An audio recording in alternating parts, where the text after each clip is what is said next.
Hi friends, ನಾನು ನಿಮ್ಮ ಸುಲ್ತಾನ್ ಮಾತಾಡೋದು. ನೋಡಿ, ಈ ಕೆರೆಯನ್ನು ತೋರಿಸ್ತಾ ಇದ್ದೇನೆ. ಕೆರೆ ಹೇಗಿದೆ ಫ್ರೆಂಡ್ಸ್? ತುಂಬ ಚೆನ್ನಾಗಿದೆ ಅಲ್ಲ?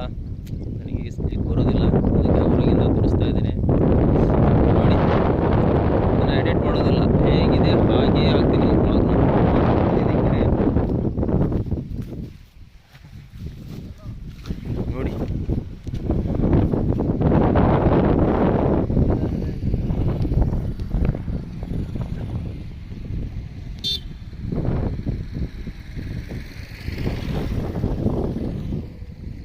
ನೋಡಿ, ಇದು ಭತ್ತದ ಗದ್ದೆ. ನೋಡಿ ಹೇಗಿದೆ ಭತ್ತದ ಗದ್ದೆ. ಲೈಕ್ ಮಾಡಿ, ನನಗೆ ಕಮೆಂಟ್ ಮಾಡಿ ತಿಳಿಸಿ ಏನು ಅನಿಸುತ್ತೆ ಬ್ಲಾಗು ಅಂಥೇಳಿ. ಸಪೋರ್ಟ್ ಮಾಡಿ.